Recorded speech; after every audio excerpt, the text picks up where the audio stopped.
नमस्कार, स्वागत है आपका जी बिजनेस में। मैं हूं दीपक डोभाल और वक्त तो चला है आपकी खबर आपका फायदा का। दुनिया की जानी मानी मेडिकल जर्नल द लैंसेट ने कहा है कि भारत की स्वदेशी वैक्सीन यानी कि कोवैक्सीन सुरक्षित है। लैंसेट ने अपनी रिपोर्ट में कहा है कि कोवैक्सीन के कोई गंभीर साइड इफेक्ट्स नहीं हैं। पिछले दिनों ही तीसरे ट्रायल में वैक्सीन की एफिकेसी रेट 81% के करीब निकल कर आई थी। हालांकि इससे पहले इस पर सवाल भी उठे थे। वैक्सीन को लेकर इन सवालों के बीच में लैंसेट ने अपनी जो रिपोर्ट दी है ये थर्ड फेज के बेसिस पे नहीं है, सेकेंड फेज तक के जो ट्रायल्स थे उसी के बेसिस पे लैंसेट ने कहा है कि अभी तक लगता है कि ये वैक्सीन पूरी तरह से सुरक्षित है। और इस बीच थर्ड फेज के जो इंटरिम रिजल्ट्स हैं वो भी हमारे सामने हैं, जिसमें ये कहा गया है कि 81% एफिकेसी के साथ ये वैक्सीन पूरी तरह से सुरक्षित है। प्रधानमंत्री नरेंद्र मोदी ने खुद कोवैक्सीन का ही शॉट लिया। अब सवाल यह है कि द लैंसेट की इस रिपोर्ट के बाद क्या जो थोड़े बहुत भी लोगों के मन में सवाल रह गए हों उन पर पूरी तरह से लगाम लगेगा?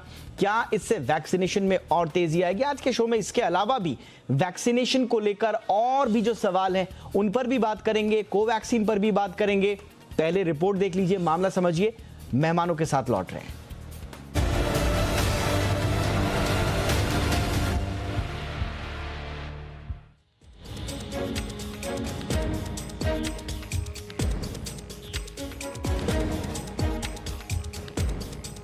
जरा इन तस्वीरों को देखिए।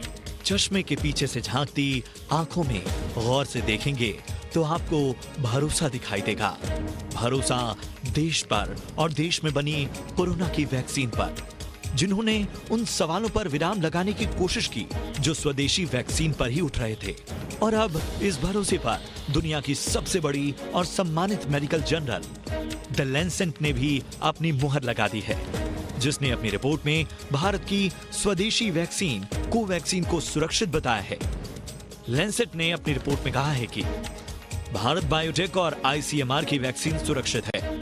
रिपोर्ट में कहा गया है कि कोवैक्सीन ने पहले चरण के मुकाबले दूसरे चरण में ज्यादा बेहतर नतीजे दिखाए हैं। कोवैक्सीन ने शरीर में वायरस के खिलाफ एंटीबॉडी रिस्पांस बढ़ाने में मदद की। वैक्सीन से कोई गंभीर साइड इफेक्ट सामने नहीं आए। हालांकि ये रिपोर्ट दूसरे चरण के परीक्षणों के नतीजों पर आधारित है। लैंसेट के मुताबिक फाइनल रिपोर्ट तीसरे चरण के नतीजों की जांच के बाद ही दी जाएगी। लैंसेट की इस रिपोर्ट से भारत बायोटेक के उन दावों पर मुहर लगती है जो कंपनी वैक्सीन के इमरजेंसी ट्रायल की मंजूरी पर उठे सवालों के जवाब में कर रही थी। वैसे तीसरे चरण के ट्रायल में अंतरिम नतीजे भी कंपनी सार्वजनिक कर चुकी है। इसके मुताबिक तीसरे चरण में कुल 25,800 वॉलंटियर्स शामिल हुए थे। ये देश में वॉलंटियर्स के लिहाज से अब तक का सबसे बड़ा क्लिनिकल ट्रायल रहा। अंतरिम नतीजों में एफिकेसी रेट करीब 81% रहा। कंपनी ने यह भी दावा किया कि वैक्सीन नए स्ट्रेन पर भी प्रभावकारी है। देश में फिलहाल करीब 2.5 करोड़ से ज्यादा लोगों का वैक्सीनेशन हो चुका है। इसमें से करीब 17 लाख लोगों को कोवैक्सीन दी गई है। कोवैक्सीन लेने वालों में देश के प्रधानमंत्री नरेंद्र मोदी का भी नाम शामिल है, जिन्होंने ये संदेश देने की कोशिश की थी कि भारत में निर्मित स्वदेशी कोवैक्सीन पूरी तरह से सेफ है। भारत 25 से ज्यादा देशों में वैक्सीन भेज चुका है, जबकि 50 और देशों में भेजने की तैयारी है। इसमें कोवैक्सीन की बड़ी तादाद है और लैंसेट की इस रिपोर्ट के बाद भारत ही नहीं दुनिया भर में कोवैक्सीन को लेकर लोगों में भरोसा बढ़ेगा। ब्यूरो रिपोर्ट, जी मीडिया। आज इस मसले पर बातचीत करने के लिए दो खास मेहमान हमारे साथ मौजूद हैं। उनका परिचय आपसे करा दें। हमारे साथ हैं डॉक्टर जयेश लेले साहब, जो कि सेक्रेटरी जनरल हैं इंडियन मेडिकल एसोसिएशन आईएमए के। डॉक्टर लेले, बहुत बहुत स्वागत है सर आपका हमारे शो पर। और हमारे साथ हैं डॉक्टर रमन गंगाखेडकर साहब, पूर्व डायरेक्टर हैं आईसीएमआर एनआईवी पुणे के। बहुत बहुत स्वागत है डॉक्टर गंगाखेडकर आपका हमारे शो पर। डॉक्टर गंगाखेडकर, आपसे हम थोड़ा सा समझना चाहेंगे, कंपनी के जो फेज 3 के इंटरिम जो रिजल्ट्स थे वो तो हमारे बीच में सार्वजनिक हो ही गए थे। 81% एफिकेसी, आपसे हमने उसके बारे में विस्तार से बातचीत भी की थी। लैंसेट की ये जो रिपोर्ट आई है सर, ये कितनी सिग्निफिकेंट है? और ये तो कह रहे हैं कि फेज 2 के ही ट्रायल के बेसिस पे हम ये कह सकते हैं कि मोटा मोटी वैक्सीन सेफ है। कितना सिग्निफिकेंट है लैंसेट की ये रिपोर्ट सर?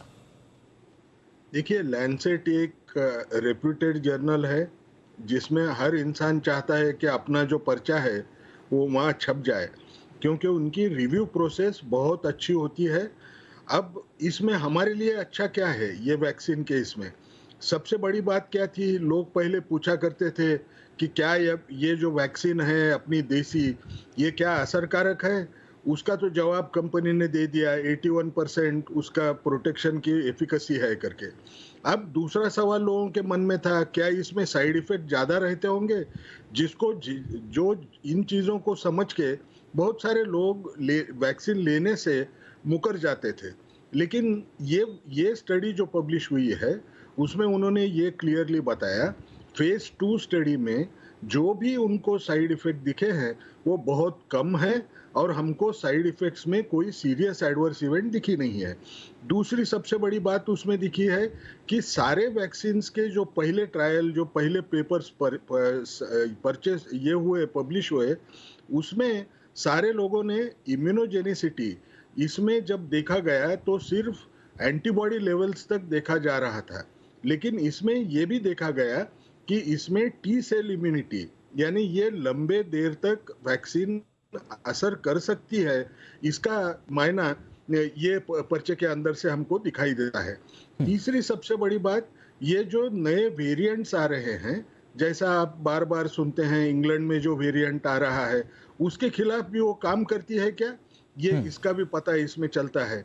और सबसे बड़ी बात, हमारे देश में जो टेम्परेचर्स पे हम इम्यूनाइजेशन के पूरे वैक्सीन्स रखते हैं, वही टेम्परेचर के ऊपर ये वैक्सीन भी रख के हम ये दे सकते हैं। ये सबसे बड़ा फायदा है। अब ये तीनों चीजों का जब नतीजे जब पब्लिश हो चुके हैं, तो हमको इसके ऊपर भरोसा रखना चाहिए और ये वैक्सीन लेने में झिझकना नहीं चाहिए। बिल्कुल। डॉक्टर लेले, आपके पास मैं आना चाहूंगा। कोविशील्ड तो हम देख रहे हैं कि 25 देशों तक तो हम भेज रहे ही हैं, भेज चुके हैं, और इनफैक्ट जो गवर्नमेंट के डेटा कहते हैं कि लगभग 50 और देश हैं जहां पर हम भेजने जा रहे हैं। अनुपात कितना है सर फिलहाल इसमें? कितना हम कोविशील्ड भेज रहे हैं और कोवैक्सीन की स्थिति क्या है? क्या इस पर कोई अनुमान आपका है?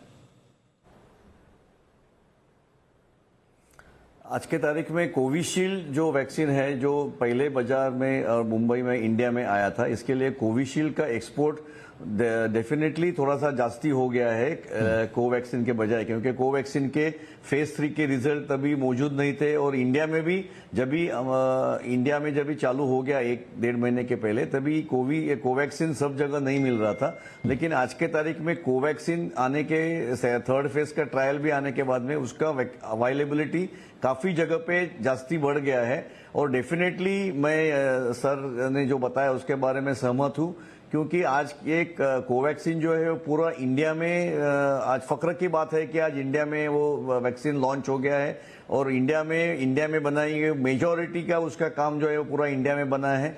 और उसी तरह जो इंडियन टेम्परेचर जो वेरिएशन आता है उसमें भी काम करेगा। तो आज कोवैक्सीन भी आगे जाके हम उसको भी एक्सपोर्ट कर सकते हैं।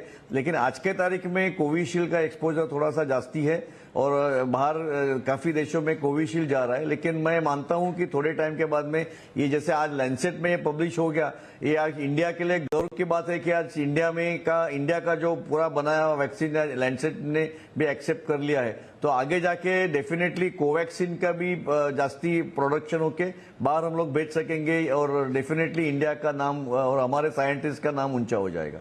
बिल्कुल। डॉक्टर गंगाखेड़कर, आपके पास मैं एक बार फिर से आना चाहूंगा, क्योंकि लैंसेट कहा जा रहा है, एक आम आदमी थोड़ा सा ये समझना चाहता है कि लैंसेट में इस तरह के रिपोर्ट्स का प्रकाशित होने का मतलब क्या होता है।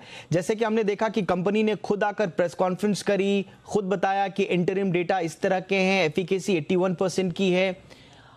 इसके बाद लैंसेट में अगर ये रिपोर्ट आती है तो किस तरह से उनके दावों की क्रेडिबिलिटी पर एक तरह से मुहर लगती है?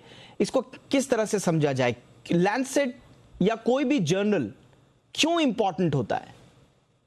नहीं, सबसे बड़ी बात क्या रहती है, कोई भी जर्नल का उसकी खुद की एक पहचान होती है ना। जैसे मैंने अगर कोई 100 लोगों ने पर्चे भेजे कि मुझे लैंसेट में उसको छापना है, तो 100 में से शायद एक आध भी उसका रिव्यू होने के लिए भी आगे जाने के लिए मुश्किल होता है, क्योंकि वो एडिटर के लेवल पे ही पहले 7 दिन के अंदर वो अगर क्वालिटी का पेपर नहीं है, वो अगर इस किस्म का लिखा हुआ पर्चा नहीं है कि जो सारी दुनिया उसको मान के उसके नतीजों के आधार पे चलेगी नहीं, तो वो उसको रिजेक्ट कर देते हैं।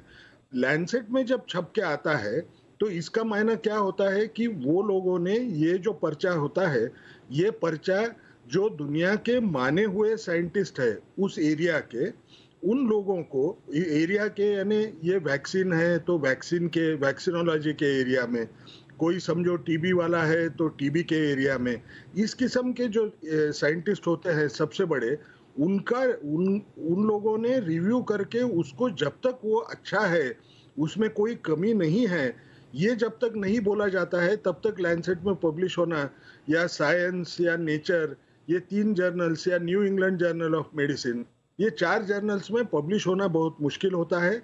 इसका इम्पैक्ट फैक्टर बहुत ज्यादा होता है। इम्पैक्ट फैक्टर यानी उन्होंने अगर एक आधी चीज अच्छी है करके बोला है तो उसका ट्रांसलेशन पब्लिक पॉलिसी में होना ये बहुत ज्यादा संभव होता है, क्योंकि उसको उतना रेपुटेशन है कि वो थरो उसकी जांच करते हैं।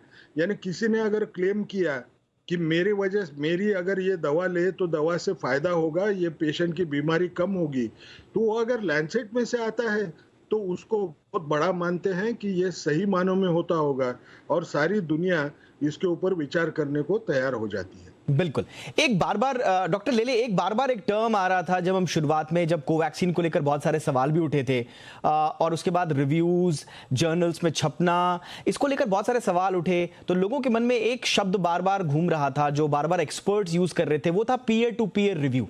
कई बार ये कहा जाता है कि भाई छप तो कहीं भी जाएगा लेकिन पीयर टू पीयर रिव्यू है या नहीं ये भी देखना होता है। तो ये पीयर टू पीयर रिव्यू क्या होता है, इसकी इंपॉर्टेंस क्या होती है डॉक्टर लेले? या ये पीयर टू पीयर रिव्यू जिसको बोलते हैं, मतलब वो जो एंड शुरू से एंड तक जिसकी ट्रायल पूरी हो जाती है, उसका स्क्रूटिनी पूरा हो जाता है, और जैसे आज एक रिव्यू लोगों को बताया जाता है, तो जो ग्राउंड लेवल से लेके एडिटर तक, और जैसे इन्होंने बताया कि जैसे वैक्सीन का एरिया है तो वैक्सीन के डिसीजन बॉडी वो करती है, तो ये जो पीयर टू पीयर रिव्यू है उसके अंदर ऐसे जर्नल्स यही छपते हैं जो पूरा उनका स्क्रूटिनी में से ये गुजरता है, वैसे ही आर्टिकल, वैसे ही उसका जो डॉक्यूमेंटेशन इसका बहुत अच्छा होता है, और जिसके कारण ये पीयर टू पीयर रिव्यू जो उसको high level of standards mark दिया जाता है, तो ये आर्टिकल वहां तक पहुंच सकता है। तो ये जो पीयर टू पीयर रिव्यू होएगा वही is one of the best criteria of describing it as start to finish it has been come. Okay, तो यानी कि लैंसेट में छपना, थोड़ा सा दर्शकों को इसलिए बता रहे थे क्योंकि कई बार आता है कि लैंसेट में छपी फलां रिपोर्ट के मुताबिक, और उसकी क्रेडिबिलिटी क्योंकि मानी जाती है, तो क्यों इंपॉर्टेंट है लैंसेट में छपना या किसी जर्नल में छपना, उसकी क्या इंपॉर्टेंस है, क्या उससे क्रेडिबिलिटी है, इस पर मैं थोड़ा सा चाह रहा था कि तवज्जो हमारे गेस्ट दें। बहरहाल अब जरा आगे बढ़ते हैं। डॉक्टर गंगा खेडकर, अभी तो ये कहा जा रहा है कि ये नए स्ट्रेन पर कारगर है, कोवैक्सीन के बारे में कंपनी ने भी ये दावा किया, लेकिन मैं आज ही पढ़ रहा था ट्विटर पर WHO ने एक सीरीज निकाली है, वो रोजी कोवैक्सीन, माफ कीजिएगा, कोविड पर बात करते हैं, लेकिन आज वो कह रहे हैं कि जिस तरह से म्यूटेशन हो रहा है वायरस में, तेजी से नए स्ट्रेन सामने आ रहे हैं, और हो सकता है कि हमें अपडेटेड वैक्सीन की आवश्यकता पड़े। तो आपको लगता है कि ये जो वैक्सीन हमारे बीच में मौजूद हैं, स्ट्रेन्स अगर नए आते रहे तो हमें अपडेट करना होगा वैक्सीन्स को भी? देखिए, ये तो कोई भी आदमी ये बोल नहीं पाएगा, कोई भी साइंटिस्ट, कि कोई और वैक्सीन लगेगी नहीं अगर विषाणु जल्दी से म्यूटेट होता रहे तो। लेकिन हमारे पास तरीका क्या है उसको रोकने के लिए? हमको एक मालूम है, हमारे पास जो वैक्सीन है वो अभी के तौर पे असरकारक है। मैं जितने ज्यादा लोगों को दूंगा उसमें फायदा होगा। ये मैं क्यों बोल रहा हूं? क्योंकि वैक्सीन में ये जो विषाणु होता है, ये तो म्यूटेशन उसका एक अंग होता है, क्योंकि उसको इंसान के शरीर में जाके ये बीमारी पैदा करना, यही उसका सर्वाइवल होता है। अब ये जब हालात है तो हमको ये समझना पड़ेगा कि इसको रोकने के लिए हम क्या करते हैं। या तो कोई दवा देते हैं, लेकिन दवा तो इसके कोरोना के खिलाफ कोई भी असरकारक है नहीं है। अब दूसरी बात होती है मेरी प्रतिकार शक्ति।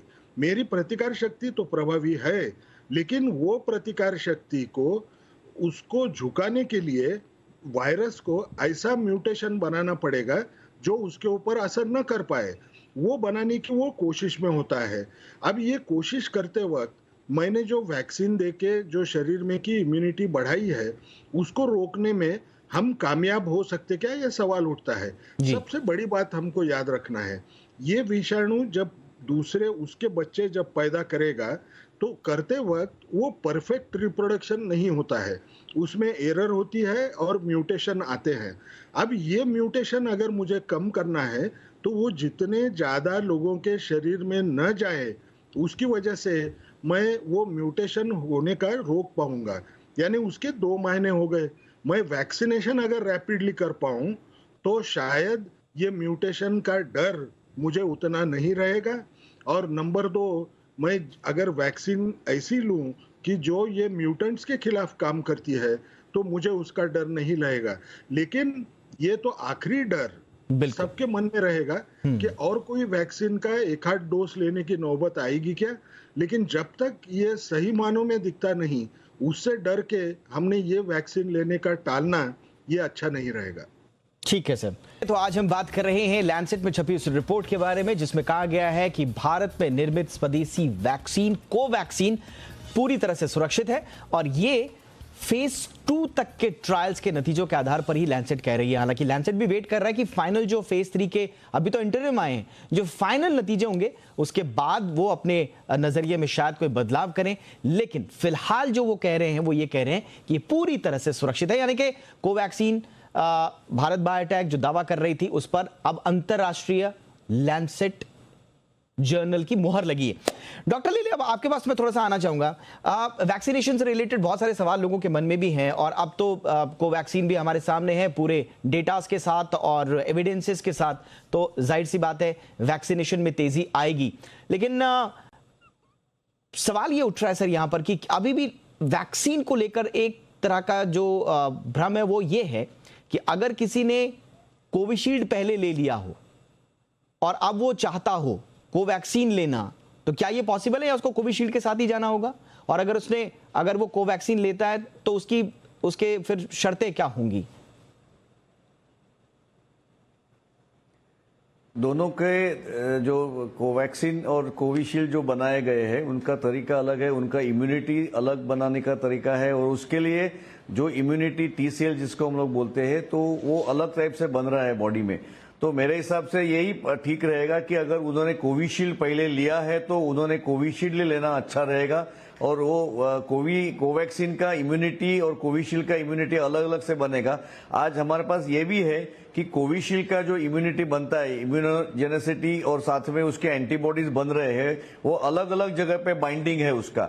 तो एक ही जगह का एंटीबॉडीज को बूस्टअप करना, इसीलिए कि लोग बोल रहे हैं कि नॉर्मली 4 to 6 वीक्स के अंतर, या किसी ने रिसर्च में ये भी आया है कि जितना आप 2 महीने के बाद में लो तो भी ठीक रहेगा। तो वो जो बूस्टअप इम्यूनिटी जो हमको अचीव करना है वो वही वैक्सीन लेंगे तो ही ठीक रहेगा। वैक्सीन बदली करने से उनको जितना इफेक्टिविटी आना चाहिए वो नहीं रहेगा। तो इसके लिए जो डेटा अवेलेबल है, जो स्टडीज अवेलेबल है, इससे हम लोग ऐसे मरीज को वही सलाह देंगे कि आप जो आपने पहले लिया है वही वैक्सीन लीजिए, वैक्सीन बदली मत कीजिए। कोई आपको एक्स्ट्रा एफर्ट या एक्स्ट्रा फायदा नहीं मिलने वाला है, बल्कि कम इफेक्ट होएगा। उससे अच्छा है कि आप वही वैक्सीन ले लीजिए, ऐसा हम लोग मानते हैं। और वैसे भी जो भारत में जिनको मंजूरी दी गई है, दोनों वैक्सीन कोविशील्ड और कोवैक्सीन दोनों सेफ हैं, इसलिए आप अगर एक वैक्सीन ले चुके हैं तो अगला डोज भी उसी को ही कंटिन्यूएशन में रखें, बदली ना करें। फिलहाल ये सलाह डॉक्टर लेले की है। डॉक्टर गंगा खेड़कर, आपके पास मैं आना चाहूंगा। सर, क्या सिर्फ 2 डोज लेना पर्याप्त हो जाएगा? क्योंकि अभी तो कहा जा रहा है कि 2 डोज ले लीजिए तो पर्याप्त हो जाएगा। हालांकि ये भी कहा जा रहा है कि वैक्सीन लेने का मतलब ये नहीं है कि आप फिर खुले में घूमिए, बिना मास्क के घूमिए। आपको मास्क और जो बेसिक हाइजीन के एटिकेट्स है उनको फॉलो करना ही होगा। लेकिन सवाल ये है सर कि ये 2 डोज ही पर्याप्त होंगे और कब तक होंगे? 1 साल के लिए, 2 साल के लिए, 6 महीने के लिए? क्या हमें आगे भविष्य में कोई बूस्टर डोज लेना पड़ेगा या हर साल 2-2 डोज को रिपीट करना पड़ेगा? नहीं, इसके बारे में तो किसी ने अंदाज बोलना, शायद अभी कोई हमारे पास एविडेंस नहीं है कि कितने साल प्रोटेक्शन रह पाएगा। लेकिन जैसा ये कोवैक्सीन का जो पेपर जो पब्लिश हुआ है, उसमें सबसे बड़ी बात क्या है? सबसे बड़ी बात यह है कि जनरली जो भी वैक्सीन देते हैं उससे एंटीबॉडी का जो टाइटर होता है, जिसको हम बी सेल की इम्यूनिटी बोलते हैं, वो सुधर गई है, ये दिखाई दिया। लेकिन लंबी देर तक अगर असर होना है तो हमारे शरीर में की टी सेल की जो इम्यूनिटी होती है उसके ऊपर अगर सेंसिटाइजेशन हो गया तो शायद वो लंबे देर तक चल सकता है। अब वो कितने लंबे देर तक चलेगा इसके बारे में किसी को अभी मालूमात नहीं है। ये सोचना कि क्या ये हर साल मुझे लेना पड़ेगा, हर साल तो अंदाज दिखता नहीं है, क्योंकि 8 महीने तक जो भी अभी एंटीबॉडी बेस्ड इम्यूनिटी जो है उससे ये पता चलता है 8 महीने तक इम्यूनिटी अच्छी है। अभी तक जो ट्रायल्स की वजह से जो भी रिस्पांस दिख रहे हैं उसके हिसाब से तो मुझे लगता है कि हम आगे की परवाह करना ज़्यादा ये सही नहीं रहेगा। क्योंकि समझो 1-2 साल में अगर ये बहुत ही बीमारी जो है ये एकदम साधारण सी अगर बीमारी हो जाए तो हमको इससे, जैसे आमतौर पे सर्दी जुकाम होता है वैसे अगर जुकाम होने लगा तो कोई वैक्सीन के बारे में सोचने की उतनी जरूरत नहीं आएगी। हमको ये बीमारी में डर क्यों है? इसमें मौत होने का डर ज्यादा होता है।